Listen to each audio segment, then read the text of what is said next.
Obviamente vamos a habilitar lo que es la grabación, pensando en las compañeras y compañeros que eh, no tienen acceso directo en línea, sino más bien después en otros horarios, de manera asincrónica, se logran conectar, ¿ya?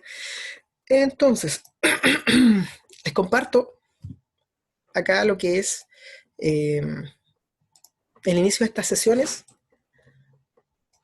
que se enfocan entonces en la historia del mundo en perspectiva histórica, como se le llama, en el eje, y historia en perspectiva histórica. Entonces vamos a tratar de abarcar entonces en esta sesión, abordar cómo se estructura el concepto de Estado-Nación y la sociedad burguesa como base del orden decimonónico. Cada vez que se hable del concepto de decimonónico se refiere al siglo XIX. ¿En qué aspectos? En aspectos políticos, económicos, sociales y culturales también. Ya eso vamos a tratar de abarcar. Y como les comentaba recién, este periodo, este proceso, que es parte del mundo contemporáneo, está marcado por varios procesos que se van gestando en la edad moderna, o sea, en el periodo anterior, que dura prácticamente hasta el siglo XVIII ya. Y por consiguiente, nos vamos a encontrar con que el mundo contemporáneo se abre o se inicia en base a grandes revoluciones.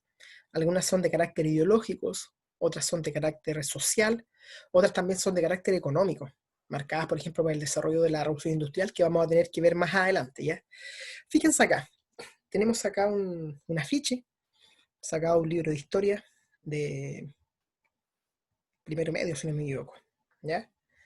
Y fíjense acá, vemos hartas personas, afiches de publicidad, incluso hasta un libro que habla de la historia de Chile, que se llama La Bella Época Chilena, ¿ya?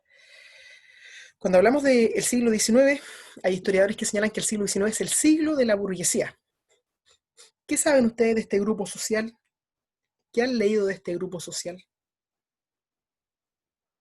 Los burgueses, la burguesía.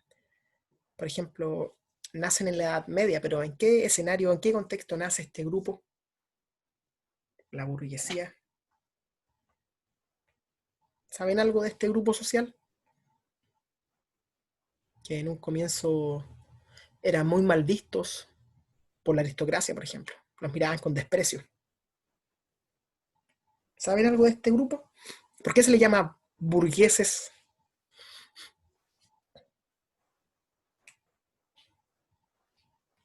O lo que dice en la presentación, ¿qué rasgos del modo de vida burgués pueden reconocer en las imágenes?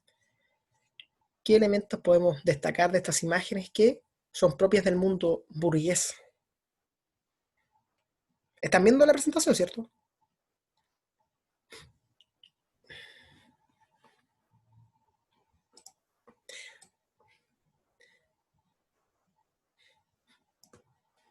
Por ejemplo, este libro, o esta portada del libro que aparece acá, La Bella Época Chilena, del historiador, si no me equivoco, apellido Vicuña, en este libro se caracteriza a la élite chilena, que obviamente, como ya hemos estudiado, se afrancesó en aquella época, durante el periodo parlamentario, estamos hablando de fines del siglo XIX, inicios del siglo XX, el Chile fines secular que se le conoce. Y bien, acá se caracteriza a la élite criolla en relación a ciertos estilos de vida que van tomando desde Europa en lo cotidiano, en el día a día, en relación, por ejemplo, a la moda, a la arquitectura, ¿ya? Nancy plantea que si hablamos de la burguesía, hablamos de personas con cierto poder adquisitivo un poco más alto, ¿ya? Bien, que tienen capital, recursos y también tienen inversiones en propiedades. Bien, bien. Lo que sí podríamos diferenciarlos de la aristocracia, que gran parte de su inversión no se basa en bienes inmuebles o en campos, por ejemplo, sino más bien en negocios, en inversiones asociadas a actividades económicas, a diferencia muchas veces de la aristocracia, que basaba su poder en la posesión de tierras, ¿ya? Isidora plantea que eran comerciantes que habitaban en los burgos, correcto, muy bien Isidora, de ahí nace el concepto de burguesía. Hagamos una especie como de viaje en el tiempo a la Edad Media. La Edad Media, ustedes saben que es un periodo de aproximadamente 10 siglos o 1000 años, que supuestamente fueron de atraso para Europa, pero más bien los procesos de avances y cambios fueron muy lentos. Por eso es que se cree que fue una época de oscuridad, pero en realidad no. Durante este periodo hay muchos cambios, hay mucho desarrollo cultural, económico, hay muchos aspectos políticos que son bien llamativos en la Edad Media, pero a nivel social hay uno bien interesante, ya es que la sociedad era directamental, era incluso defendido por la iglesia que existía el clero, los nobles y los campesinos, ¿ya? Pero esta sociedad directamental no contemplaba a otro grupo que fue surgiendo gradualmente entre el siglo XI y XII más o menos, vinculado al mundo comercial, pero también al mundo urbano, a las ciudades. Recuerden que la Edad Media está marcada por la vida en el campo, pero aún así hay un proceso en que las ciudades van resurgiendo, sobre todo entre el siglo, desde el año 1000 en adelante más o menos. ¿Ya? Hay un renacer de varias ciudades que van a estar marcadas por distintas actividades comerciales asociadas a la artesanía, asociadas a eh, actividades de tipo comerciales, caravaneras, y en ese sentido, quienes desarrollaban esas actividades comerciales eran principalmente ciertos grupos de personas que comenzaron a habitar en ciudades, pero en algunos barrios específicos dentro de las ciudades. Esos barrios se les llamó burgos, por consiguiente, a este grupo de habitantes que se dedicaba al comercio se les llamó burguesía. Y bueno, este grupo en general era bien heterogéneo y en un comienzo eran minoría, numéricamente hablando, ¿ya? Eran heterogéneos porque se dedicaban, por ejemplo, a comercio caravanero, feriantes, artesanos, prestamistas, profesionales laicos, funcionarios públicos. De hecho, con el tiempo, como el grupo va creciendo, finalmente se les termina clasificando dentro de esta sociedad estamental. Eran parte del grupo no privilegiado, pero ellos también se clasificaban en lo que era la alta burguesía, aquellos que tenían mucho poder económico, principalmente banqueros y grandes empresarios. Nos encontramos con en la mediana burguesía, funcionarios públicos, profesionales, y finalmente la baja burguesía, que se asociaba principalmente a personas artesanos que tenían ciertas habilidades para producir ciertos elementos a nivel de lo cotidiano, por ejemplo, herrero y cosas así, ¿ya? Y bueno, este grupo, dentro de sus características, es que, claro, con el tiempo van adquiriendo más poder económico, pero no así poder político, porque lamentablemente durante la Edad Media y durante gran parte de la Edad Moderna, el poder político está en manos o de las monarquías, de las dinastías, en algunos casos de eclesiásticos, pero también en gran parte de la aristocracia. Recuerden el concepto de los nobles, el noble de espada y cosas así, ¿ya? Por consiguiente, al burgués que se le reconoce su influencia económica, se le va postergando en los aspectos políticos. De hecho, en las ciudades medievales o europeas, ellos participan en temas políticos, pero netamente en lo que es el ayuntamiento, el cabildo, el municipio, ¿ya? Pero como este grupo va copando distintos aspectos de la vida, con el tiempo se transforman, por ejemplo, en grandes prestamistas, ya sea para la Iglesia Católica o para los mismos reyes. Por consiguiente, van a ir exigiendo y van a ir demandando mayor participación política. Es así que nos vamos a encontrar con que este grupo eh, se va a ir... eh, se va a ir viendo representado en algunas ideas políticas que nacen sobre todo entre el siglo XVIII y el XIX y que ellas les van a ser propias para poder demandar, sobre todo ante las monarquías absolutistas del periodo, mayor espacio político. Hablamos claramente de la ilustración, del liberalismo, de lo que es también la idea del capitalismo. Todas esas ideas entonces la burguesía las toma para sí y son sus consignas de lucha durante el siglo XVIII y XIX. ¿Qué rasgos podemos destacar de este afiche que aparece acá? ¿Qué elementos podríamos destacar de la vida de un burgués a partir de estas imágenes? ¿Qué creen ustedes, señoritas y jóvenes? La familia, Bien, hay un elemento central para el burgués, que es desarrollarse a nivel pleno para así también su familia tenga un buen pasar, bienestar. Muy bien.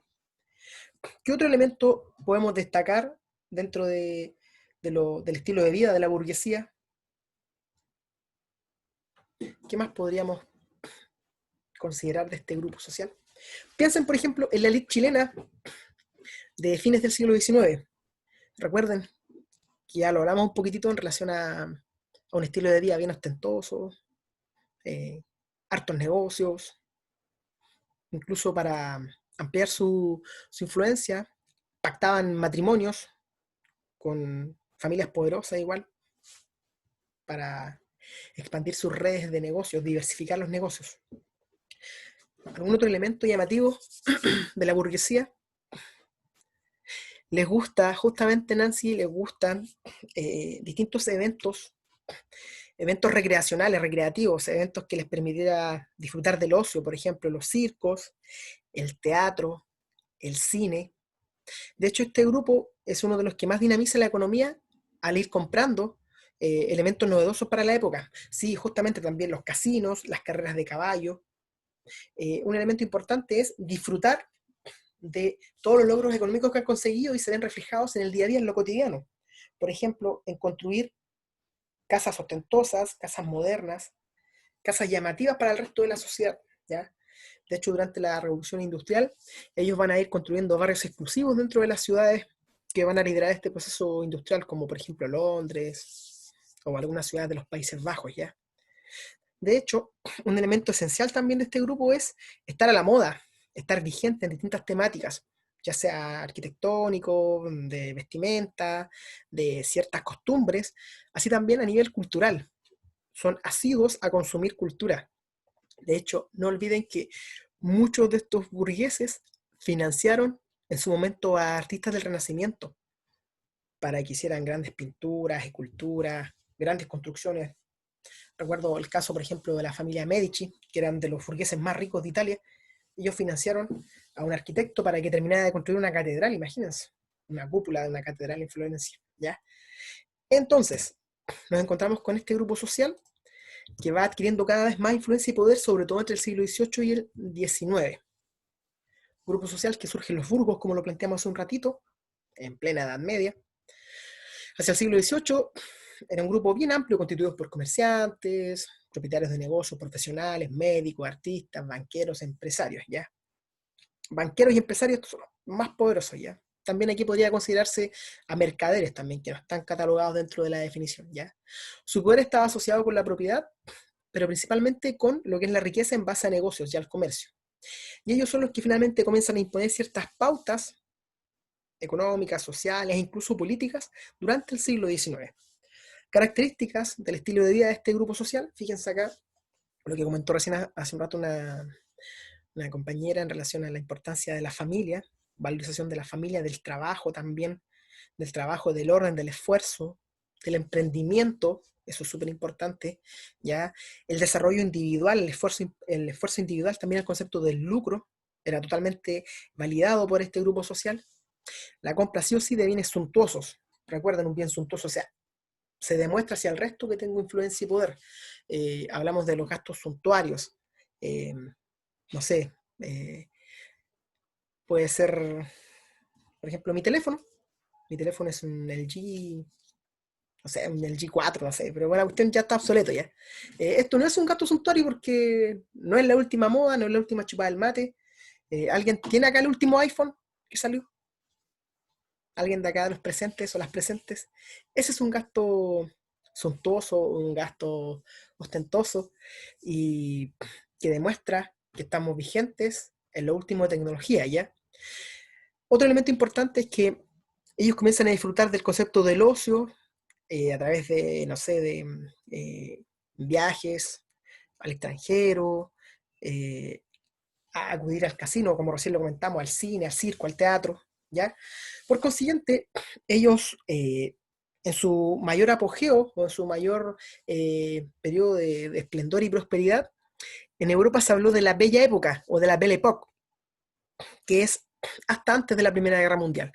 Una idea en que la burguesía se siente dueña del mundo, se siente que está acá en la cúspide y que nunca va a salir de ahí. Por el contrario, siempre va a ir en progreso, creciendo. Entonces esta bella época los llevó a tener mucho poder político, económico, social, cultural y dominar prácticamente lo que es el mundo de aquella época. Ellos mismos son los que financian y promueven la expansión de europeos en África, en América, en Asia, en Oceanía, ¿ya?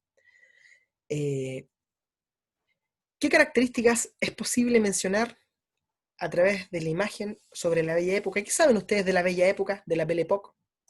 ¿Han leído algo de eso? De ese proceso histórico que vive Europa, que acá en Chile también se copia.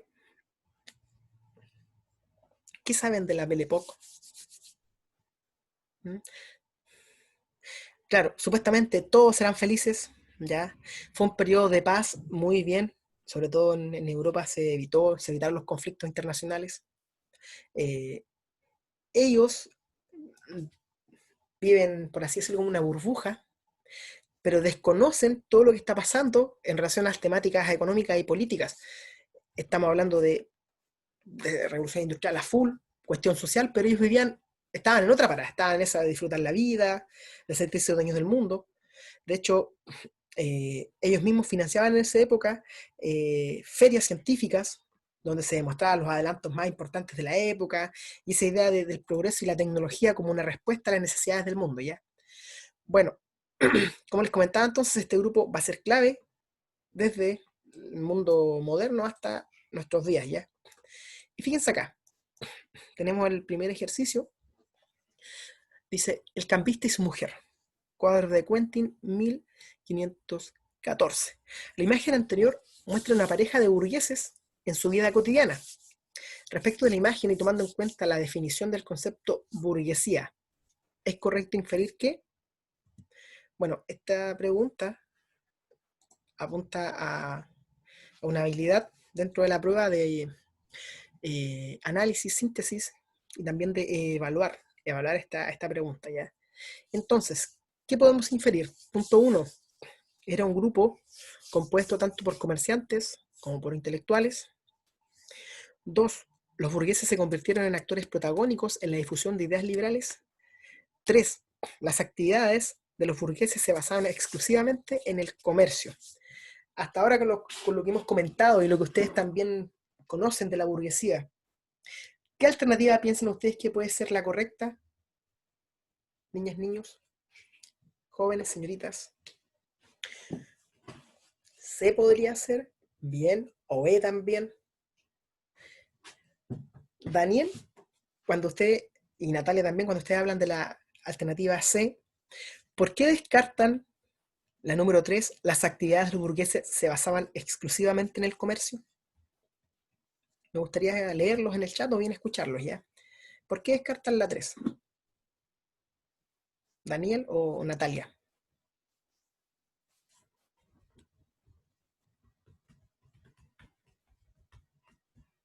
Escucho o leo sus opiniones.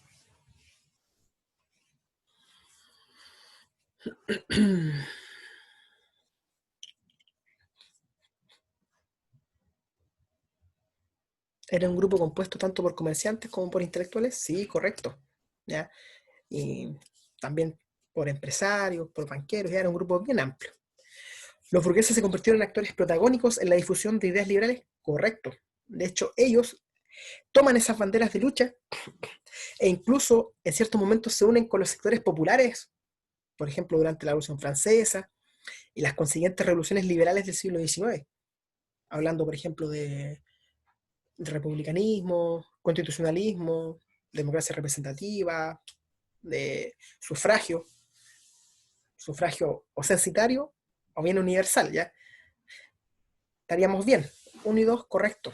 ¿Por qué Daniel y Natalia descartan la alternativa 3? Fíjense, tomando en cuenta la definición o el concepto de burguesía, y a eso le sumamos la imagen anterior, fíjense acá. La señora está con un libro ahí, el caballero está viendo unas monedas, pero también hay una especie de brújula.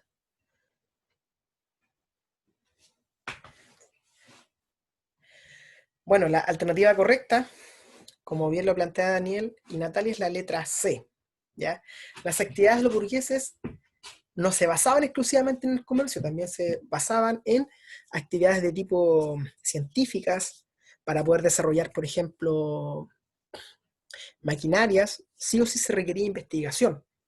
¿ya? Y obviamente varios de los burgueses, muchos de ellos fueron incluso intelectuales, muy, muy asiduos a investigar y a innovar, ¿ya? Gracias, Natalia, por su respuesta, ¿ya? Bueno, tenemos entonces, alternativa correcta, letra C. Ahora bien, estos grupos, o este estamento o nuevo grupo social, se vincula así fuertemente a varios procesos que se viven en Europa y que se proyectan hasta el día de hoy a través de conceptos como la ilustración, el liberalismo y también de las revoluciones. Ya fuesen revoluciones de tipo sociales, políticas, pero también revoluciones de tipo económicas. Y fíjense acá, tenemos tres imágenes. ¿A qué las asocian? A ver, niñas, niños, a ver cómo andamos, a ver. Hay tres imágenes. Yo estoy casi seguro que se van a confundir en dos. Vamos por la más fácil. La foto o la imagen inferior, ¿de qué proceso habla, niñas, niños? Esta de acá, la inferior.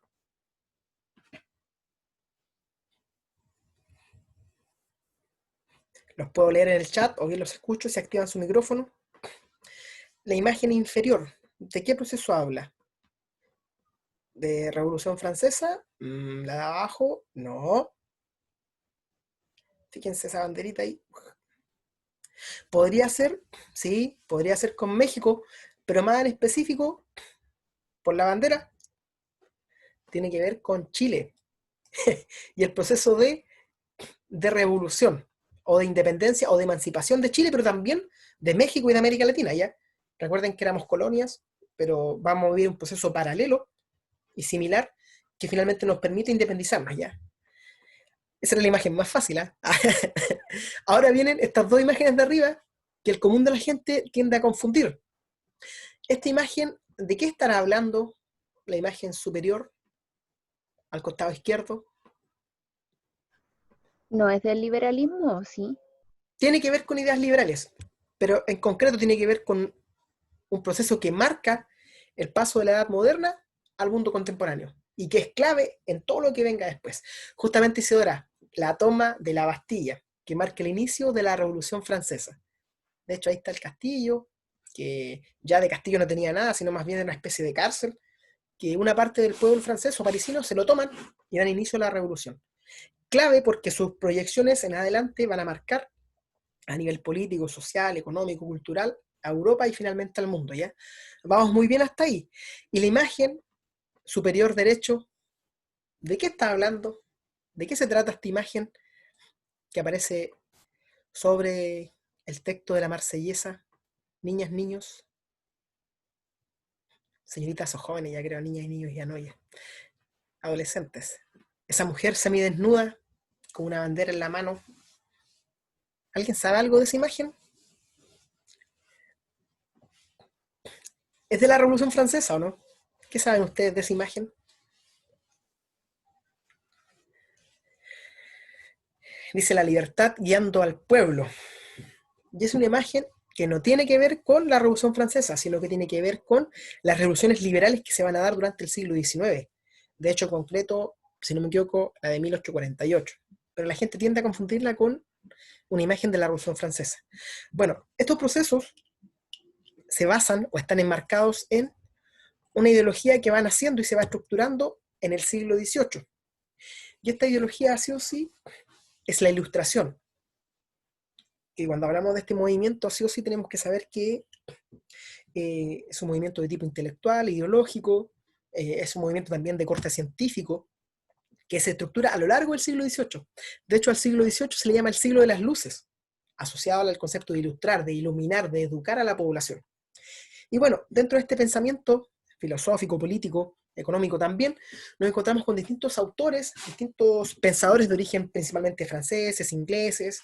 Me parece también por ahí que hay algunos de los Países Bajos, si no me equivoco. ¿Ya? Tenemos, por ejemplo, a Rousseau, a Voltaire, a Montesquieu, a John Locke, a Kant, y gran parte de ellos pertenecía a la burguesía, ¿ya? Y eran pensadores que van a desarrollar distintas obras o textos donde van a plantear ideas bases o nuevas ideas que van a estructurar al mundo finalmente contemporáneo. Por ejemplo, nos encontramos con la idea del racionalismo. Todo se tiene que entender a través del proceso de pensar, de razonar. De hecho, está fuertemente ligado, vinculado también a un filósofo matemático llamado René Descartes. Pienso, luego existo, ¿ya? De hecho, él plantea o él establece la escuela racionalista, ¿ya? Nos encontramos también con que la naturaleza se puede explicar a partir de leyes o fórmulas matemáticas. Por ejemplo, Newton, un pensador entre el siglo XVII, más XVIII más o menos, apuntaba a que mediante las matemáticas se podía comprender la creación divina y se podía entender también la naturaleza, no desde el punto de vista de la fe, sino a través de el pensamiento científico matemático. Cuando hablamos también, por ejemplo, de la libertad de pensamiento, sí o sí hablamos de una idea base de la Ilustración y que apunta a que cada cual tiene que tener la autonomía de pensar, ¿ya? Y no ser cuestionado por ello o no ser perseguido. Recuerden que por varios pasajes de la historia en Europa, la religión va a perseguir y va a censurar a muchas personas, ¿ya?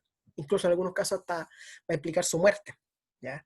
Claramente también hay una fuerte crítica hacia el concepto del absolutismo, de estas monarquías que tenían todo el poder y para peor se atribuían los reyes de esa época que tenían un derecho de origen divino, o sea, Dios les daba el poder para gobernar en Europa. Por consiguiente, varios de estos pensadores están en contra de estas ideas. Montesquieu, por ejemplo, plantea la idea de que el poder debe dividirse en tres: ejecutivo, legislativo, judicial. Nos encontramos también con que Rousseau plantea que para que alguien gobierne debe ser en base a la voluntad soberana del pueblo, de los ciudadanos, no de un origen divino, de que Dios le entrega el poder a un rey, ¿ya?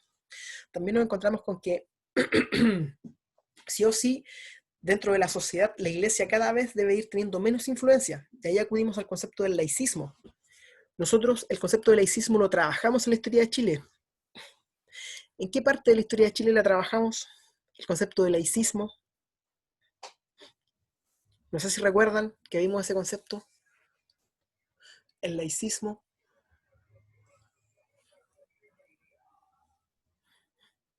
Laicismo viene de laico, por si acaso, ¿ya? ¿Qué periodo de la historia de Chile está marcado por un movimiento que le va a ir quitando influencia a la Iglesia Católica en nuestro país? República Liberal. Muy bien, durante las repúblicas liberales de la segunda mitad del siglo XIX, correcto, ¿ya? Esos gobiernos se basan en muchas ideas que se van estructurando a partir de este pensamiento, de la Ilustración, ¿ya? Por otra parte, nos encontramos con que sí o sí se proyecta hacia el tiempo una idea de que si nos basamos en el progreso de las ciencias, vamos a ir progresando constantemente. Si nos basamos en el desarrollo científico, sí o sí finalmente vamos a alcanzar un punto de desarrollo pleno prácticamente, ¿ya?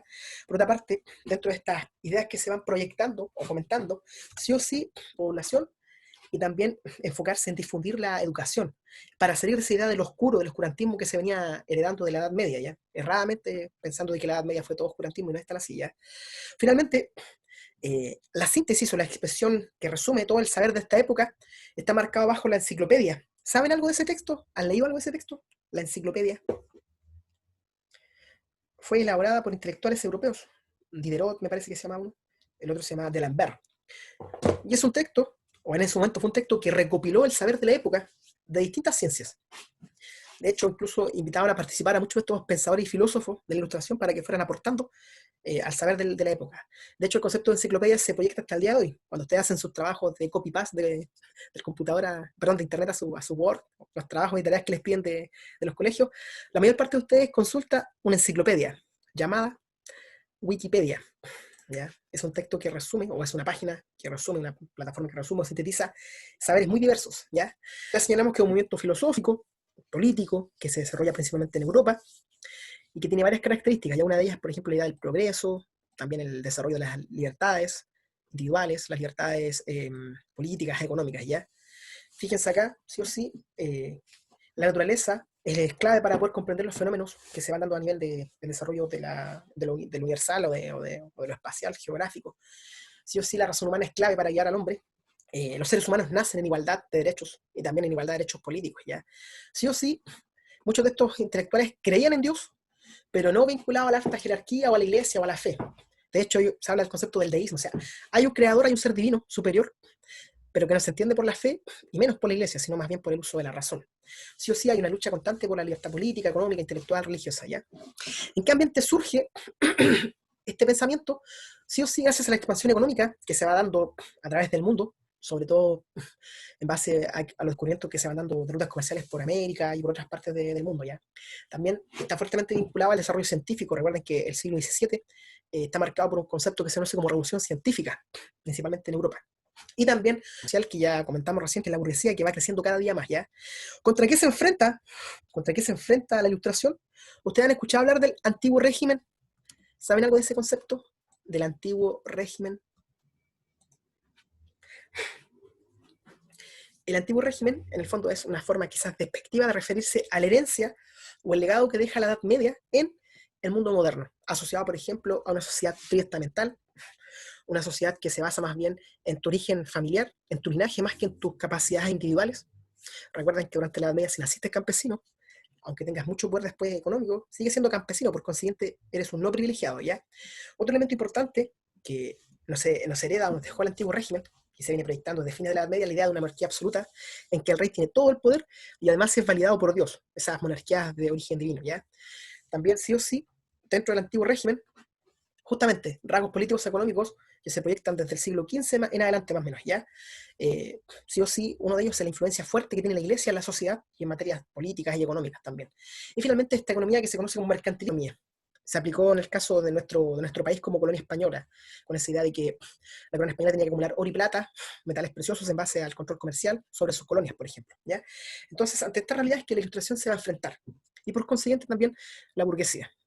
No sé si tienen alguna consulta hasta el momento, alguna duda, no sé si voy quizás muy rápido, niñas, niños, señoritas jóvenes. Bueno, ¿dónde se proyecta o dónde se evidencia lo que es el desarrollo de este pensamiento ilustrado? Sí o sí se va a proyectar y se va a presentar fuertemente lo que es la Revolución Francesa.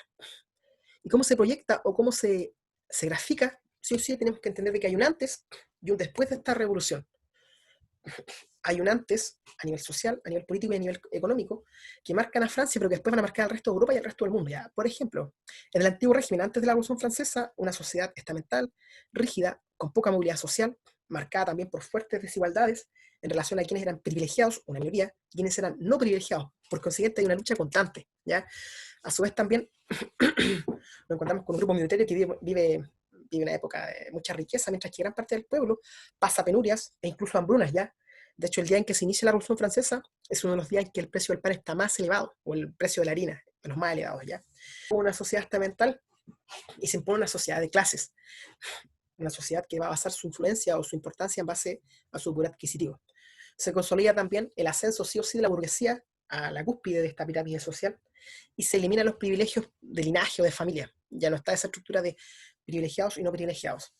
A nivel político, antes de la revolución, nos encontramos sí o sí con una monarquía absoluta, en algunos casos de origen divino, que concentraba todo el poder. Tras la revolución, recuerden que la revolución le guillotinan o le cortan la cabeza al rey francés, se establece el concepto de república, donde van a predominar conceptos como la división de poderes, el orden constitucional, la soberanía popular, el sufragio censitario, ¿ya?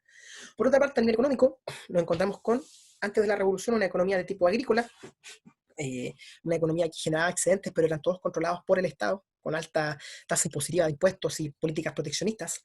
Tras la revolución, nos encontramos con que la economía se liberaliza y se pone fin a la idea de ese proteccionismo estatal, ¿ya? Por eso es clave entonces comprender un antes y un después de la Revolución Francesa y cómo ésta se proyecta hacia el resto de Europa. Fíjense ahora, Europa en el siglo XIX va a estar marcada por una fuerte influencia que se va a dar sobre todo a partir de la llegada al poder de Napoleón. Con Napoleón se produce una como contradicción, o ¿cómo decirlo así? Como luces y sombras, porque Napoleón, cuando llega al poder de cónsul a emperador, acaba con la Revolución Francesa. Él toma el poder de manera autoritaria, casi como un rey, incluso más que un rey, porque se proclama emperador. Pero en la medida que le da muerte a la Revolución Francesa, hacia el resto de Europa expande los ideales de la Revolución porque él, al ser un emperador, se comienza a expandir fuera de las fronteras francesas, ¿ya? De hecho, vamos a ver un breve video, un Draw My Life que le llamamos, y este Draw My Life se basa en la vida y obra de Napoleón Bonaparte. Solo dura 4 minutos, igual como que el relato es súper rápido, así que Traten de prestar atención. Al drama de Napoleón Bonaparte. Nació el 15 de agosto de 1769 en Ajaccio, capital de la Iglesia Francesa de Córcega. Su padre, Carlos Bonaparte, era abogado de una familia, mientras que su madre, María Leticia Ramolino, provenía también de una familia aristocrática. Entre los dos tuvieron 13 hijos, de los que solo 8 llegaron a la vida adulta, muchos de ellos de forma exitosa, pero especialmente reconocidos fueron 2, Napoleón y José. Siendo joven, el pequeño Napoleón destacó como un gran estudiante. Su asignatura favorita eran las matemáticas, aunque su fuerte carácter le perdía en algunas ocasiones. Creció bajo la mano de su madre, la persona que le enseñó a Napoleón prácticamente todo lo que sabía en la vida. Su padre le consiguió una beca para estudiar en un colegio militar en Francia. En 1778, con solo 9 años, Napoleón pisó Francia por primera vez. No sabía francés, ya que era corso, y crecería en aquel estricto colegio durante los siguientes 5 años odiando a Francia y a los franceses. Pasarían años antes de poder olvidar ese sentimiento. Ingresó en la Real Academia Militar de París y 5 años después, el 14 de julio de 1789, cuando Napoleón no había cumplido los 20 años, se desató la Revolución Francesa. El pueblo de París, profundamente descontento con las desigualdades, explotó contra el rey Luis XVI, terminando con la monarquía y dando comienzo a la Primera República. Con 23 años abandonó el ejército francés y regresó a Córcega. Él, teniente de la Guardia Nacional, entró en la política corsa, rivalizando con Pasquale Paoli, gobernador de la isla y uno de sus ídolos de la infancia. Pero Napoleón no consiguió imponerse a Paoli y fue finalmente desterrado de Córcega. En junio de 1793 se vio obligado a embarcarse rumbo a Francia con su madre, sus 3 hermanos y sus 3 hermanas. Sin embargo, al llegar a Francia se encontró con un país patas arriba. Maximilien Robespierre lideró un periodo de terror, con la guillotina como protagonista, hasta que ésta se volvió en su contra. Napoleón sería readmitido en el ejército como capitán de artillería y fue destinado a Toulon. La flota inglesa dominaba el puerto, pero Napoleón llevó a cabo su primera gran acción militar. En 1795, ejército y pueblo se unieron para restaurar la monarquía. El gobierno se puso en manos del joven Bonaparte, que arremetió cruelmente contra los revolucionarios. Poco después, fue nombrado general. Su primera batalla como comandante del ejército francés le enfrentó a los austriacos. Una operación espectacular ante ejércitos superiores que le hizo ganarse el respeto de sus hombres y conseguir la paz con Austria y sus aliados. Después de otras campañas, abandonó su ejército para regresar a Francia y salvar al país ante la crisis del Directorio. De esta manera, en 1799 dio un golpe de estado que estableció un nuevo régimen, el consulado. Y él, por supuesto, sería el cónsul. Poco después cruzaría los Alpes con un ejército para derrotar a los austriacos en la batalla de Marengo. Aquello le reafirmó, le hizo firmar la Constitución de 1802 que le otorgaría carácter vitalicio. Y finalmente, en 1804 se proclamó emperador. Entre sus principales medidas estaban las de restablecer la paz en Europa, hacer desaparecer los diezmos, que era un impuesto que se pagaba a los señores feudales, y otros privilegios, a la vez que trataba de consagrar la igualdad de los ciudadanos ante la ley o la presunción de inocencia. Una de las medidas más polémicas fue el bloqueo continental sobre las mercancías británicas, con el objetivo de arruinar su poder comercial. Conquistó Portugal y nombró a su hermano José rey de España después de lograr la abdicación de Fernando VII. Y aunque Napoleón era tímido para las mujeres, se terminaría enamorando de una aristócrata criolla conocida como Josefina, una viuda y madre de 2 hijos con la que contraería matrimonio civil. No obstante, en 1810 se volvería a casar, esta vez con María Luisa de Austria. Las batallas del Imperio de Napoleón se sucedían, y tras quebrar su alianza con el zar Alejandro I en 1812, atacó a Rusia, pero le pudo la ansia de poder y terminó doblegado. Conservó el título de emperador y se le dio el gobierno de la isla de Elba, de donde terminó huyendo en 1815. Trataría de recuperar el poder, pero caería finalmente en la batalla de Waterloo. Napoleón terminaría abdicando en favor de su hijo Napoleón II y fue recluido en la isla de Santa Elena, donde permanecería cautivo de los ingleses hasta su muerte, el 5 de mayo de 1821. Fallecía uno de los más carismáticos gobernantes. Nacía una leyenda. Y este ha sido el Drama Live de Napoleón. Si te ha gustado, dale a like, compártelo y comenta de qué otro personaje histórico quieres que hagamos. Bien, ahí tenemos entonces lo que es la figura de Napoleón, controversial porque en el fondo se toma el poder en Francia de manera autoritaria, déspota. En el fondo se establece como emperador.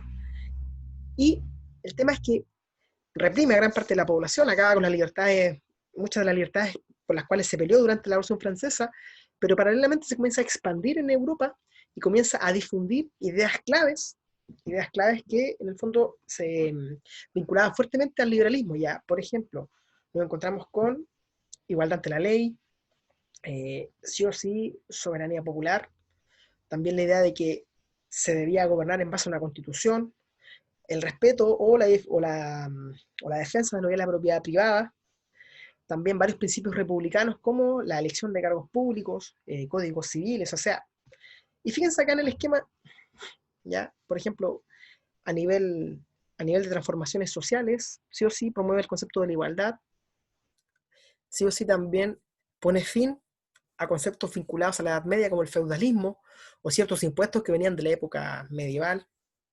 Sí o sí también está la idea de transformar la realidad política de Europa, poner fin al absolutismo, defender o promover también el concepto de la soberanía. De hecho, en la medida que él iba invadiendo Europa, se iba creando o iba resurgiendo dentro de la población conceptos como el patriotismo, conceptos como el nacionalismo para poder defenderse de la invasión francesa. Pensemos, por ejemplo, cuando Napoleón invade España y toma prisionero a Fernando VII. En España de inmediato los españoles van a defender en un comienzo el reino de los Borbones, pero finalmente después ellos van a luchar en el fondo por lo que es la nación española más que por el rey. De hecho, mientras el rey español estuvo prisionero de Napoleón, los mismos españoles van a defender ciertos ideales liberales como el establecimiento de una constitución de tipo liberal, ¿ya?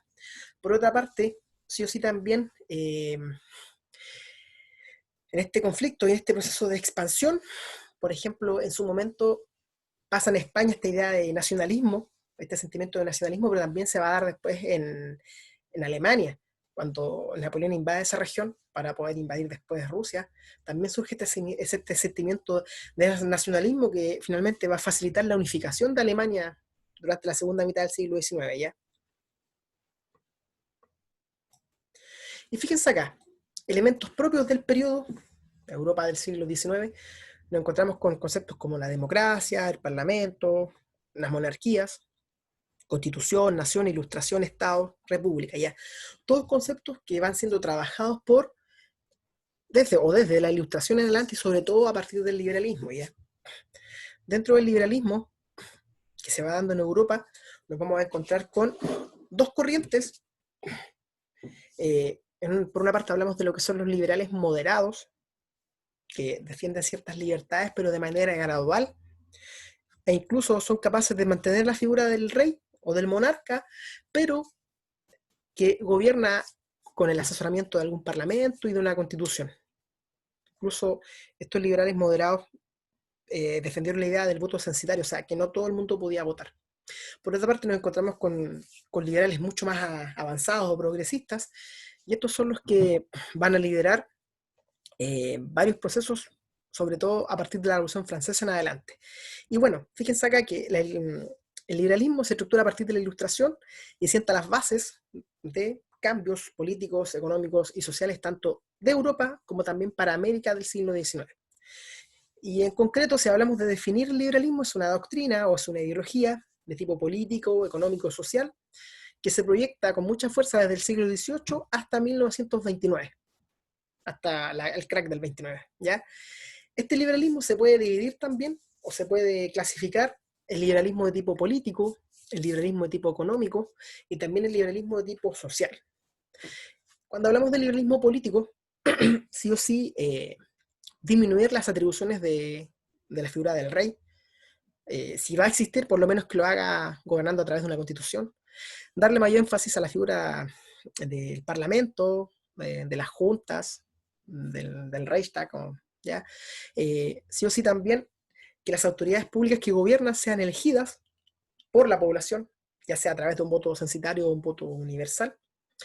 Cuando hablamos de lo que es el liberalismo social, sí o sí hablamos de las libertades de los ciudadanos a nivel de pensamiento, a nivel de educación, a nivel de expresión, a nivel de asociarse, a nivel de participar en política, ¿ya? Y por sobre todo, cuando hablamos del liberalismo económico, que es el más fuerte, el que predomina finalmente hasta nuestros días, sí o sí se apunta a que tiene que existir libre comercio o libre cambismo, y por consiguiente el Estado no puede intervenir o no puede regular temáticas económicas. El Estado debe preocuparse de mantener el orden, de garantizar también la libertad y lo que es la propiedad privada, y por consiguiente el Estado debe dar paso al desarrollo de la iniciativa individual, personal. Por ejemplo, si yo quiero hacer negocios, quiero emprender y quiero lucrar, bienvenido sea, porque en la medida que yo me voy enriqueciendo, también se va enriqueciendo el resto de la sociedad y el Estado, ¿ya? Sus principales teóricos, o uno de sus principales teóricos, nos encontramos, por ejemplo, con François Guizot, un historiador, historiador, economista y político de origen francés, que apuntaba principalmente al liberalismo de tipo político, pero de corte más bien moderado, y nos encontramos también con Adam Smith. ¿Qué saben ustedes de Adam Smith? ¿Han leído algo de él? ¿Por qué es tan importante? ¿Qué defendía Adam Smith? ¿Qué saben de este caballero? A ver. ¿Han leído algo de él? Bueno, Adam Smith, de origen me parece que escocés, él crea un libro que se llama Las razones de por qué las naciones son ricas, ¿eh? La riqueza de las naciones, en simples palabras. Y en ese texto él le da mucho énfasis a lo que es la iniciativa individual, el progreso individual, el afán de lucro, y cómo se relaciona la sociedad o los individuos con el Estado a nivel económico, ¿ya? Él es el padre, por así decirlo, de lo que es después el capitalismo. Bien, esta corriente pega fuerte en Europa, pero también llega a Chile, sobre todo tras el proceso de independencia, y en esencia desde 1860 en adelante. Ya lo estudiamos ya nosotros, hablamos de que acá el liberalismo en Chile se enfocaba en quitarle poder al presidente, reformar la Constitución, aumentar el posicionamiento de Chile en la economía mundial, y también quitarle poder a la Iglesia Católica en nuestro país. Bien, fíjense acá, tenemos el siguiente ejercicio y dice lo siguiente. Es universalmente conocido el rápido y milagroso desarrollo en estos últimos años de las industrias y del comercio en nuestro país, como son también conocidos los efectos del progreso sobre la renta, sobre la fuerza de la nación, y si se consideran causas inmediatas de este incremento, resultará claro que, después del favor de lo divino, de la providencia, deberá ser atribuido al espíritu de empresa y a la industriosa actividad difundida por un pueblo libre e instruido, el cual le ha permitido ejercitar sin restricciones sus talentos en el empleo de un vasto capital, impulsando al máximo el principio de la división del trabajo, poniendo en contribución todos los recursos de la investigación científica y la ingeniosidad mecánica. Informe de la Comisión de la Cámara de los Comunes sobre la expansión de la industria de lana, Londres, 1806. El texto anterior refleja la realidad sobre el incremento industrial en Inglaterra y la relación del progreso comercial y la nación. A partir de su lectura y el contexto socioeconómico del siglo XIX, es correcto señalar que 1. Expresa el sentimiento del progreso personal a partir de los beneficios económicos de las personas, evidencia una estrecha relación entre los intereses económicos personales y los objetivos como nación. 3. Manifiesta que el progreso personal se basa solamente en una dimensión económica para lograr sus objetivos. Señoritas y jóvenes, ¿qué alternativa creen ustedes que puede ser la correcta cuando hablamos de esta descripción de cómo va desarrollándose la industria de la lana en plena revolución industrial inglesa? Recuerden que la revolución industrial la vamos a ver más adelante, pero parte primeramente en el campo y vinculada a materias o ramas económicas como la textilería. Niñas, niños, escucho sus opiniones en el chat, o leo sus opiniones, escucho si es que activan el micrófono. ¿Qué alternativa puede ser la correcta o cuál podemos descartar?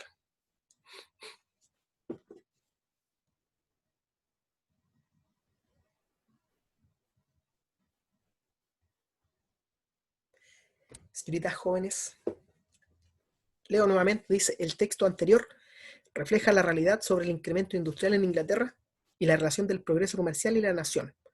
A partir de su lectura y el contexto socioeconómico del siglo XIX, es correcto señalar que 1. Expresa el sentimiento del progreso personal a partir de los beneficios económicos de las personas. 2. Evidencia una estrecha relación entre los intereses económicos, personales y los objetivos como nación.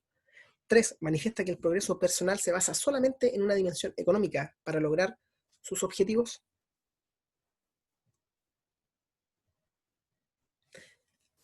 Leo sus propuestas.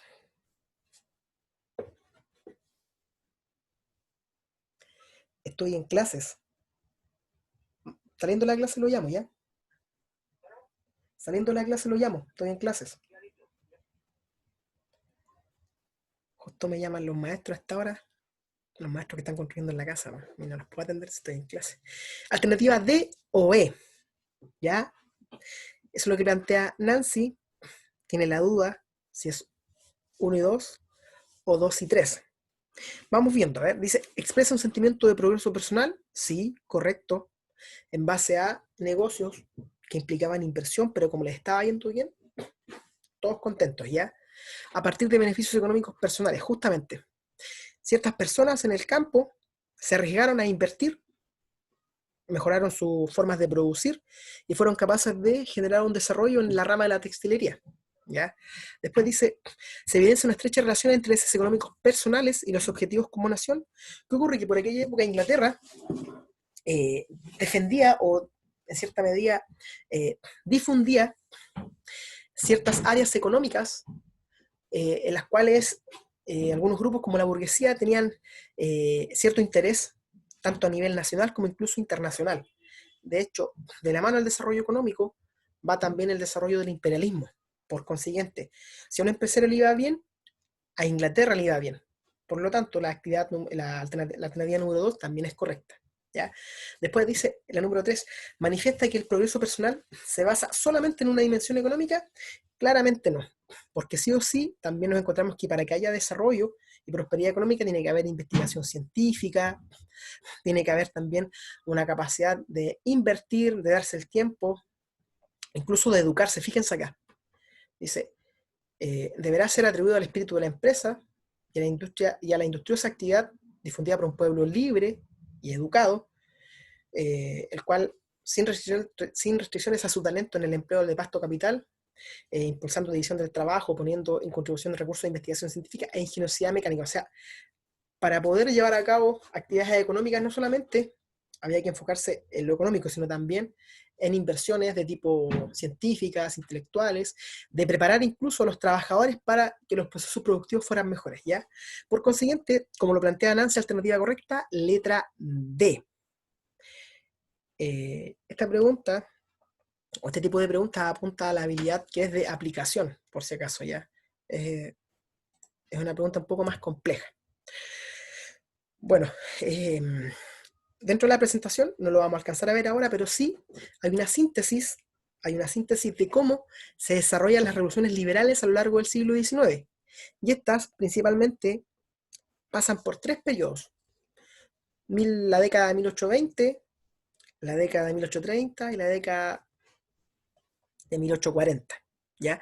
En estos 3 periodos van a ser distintas las demandas, pero todas principalmente enfocadas en ideas liberales y en distintas regiones de Europa. Por ejemplo, las primeras se dan en España, asociado por una parte al proceso de independencia de América Latina, pero también a un movimiento fuerte dentro de España que buscaba establecer una monarquía de tipo constitucional, quitándole poder a lo que eran los Borbones dentro de España. Paralelamente, en Grecia se vivía un movimiento de tipo nacionalista, influenciado por el liberalismo, que buscaba su independencia y separarse del imperio turco, ¿ya? En la década de 1830, nuevamente nos vamos a encontrar con que hay distintos movimientos de tipo liberales que buscaban acabar con ese periodo que se conoce como de restauración, en que las monarquías absolutas, tras derrotar a Napoleón, habían intentado restablecer el antiguo régimen. Por consiguiente, Bélgica, por ejemplo, consigue su independencia de Holanda. En Francia se logra colocar una monarquía de tipo constitucional y Polonia trató de separarse o independizarse de Rusia, pero va a ser reprimida fuertemente por la monarquía o los zares de Rusia, ¿ya? Hacia 1848 finalmente se produce la otra gran revolución liberal, que es una revolución mucho más radical, que promueve ideas incluso socialistas, como por ejemplo el voto universal, un sistema democrático representativo, que finalmente apuntan a establecer soberanía popular, que en el fondo cada autoridad pública sea elegida por los ciudadanos. Este movimiento también ve por primera vez, de hecho, si podemos analizar la imagen que está acá, esta revolución del 48 ve por primera vez a sectores populares como activos actores políticos. Fíjense acá, las personas que van con armas, por ejemplo, como de espadas, guadañas, representan directamente a sectores populares que ven en esta revolución la opción de participar directamente en política, ¿ya? Esta revolución fracasa, finalmente este movimiento es derrotado, pero su impacto trasciende porque ya hace al mundo obrero como un actor consciente en política y le va a permitir en lo futuro comenzar a estructurarse a partir de sindicatos, de confederaciones e incluso de partidos políticos, ¿ya? También otro elemento bien interesante es que esta revolución, que se expande también hacia otras partes de Europa, va a promover ciertos ideales asociados al concepto de nacionalismos que van a unificar en su momento Italia y también a Alemania, por si acaso. Por eso es tan importante la revolución del 48. Y bueno, para concluir, nos vamos a encontrar con que finalmente se impone en Europa, tres conceptos claves asociados al republicanismo. Uno es la soberanía popular, propuesta por Rousseau, que cada cargo es elegido por la ciudadanía y debe ser rotativo en el tiempo, bajo el concepto de las elecciones periódicas, ¿ya? Por otra parte, según Montesquieu, también se impone la idea de que el poder debe dividirse en ejecutivo, legislativo y judicial. Y por último, sí o sí, todos los ciudadanos son iguales ante la ley, según obviamente el pensamiento de Voltaire. Ese es el concepto que finalmente se impone en gran parte de Europa occidental, salvo Rusia, que recién en la Revolución Rusa, que vamos a ver más adelante, hasta ese momento no aplicó mucho los principios liberales, ¿ya? No sé si tienen alguna consulta, niñas, niños, o alguna duda para ir concluyendo. Vamos a dejar de grabar.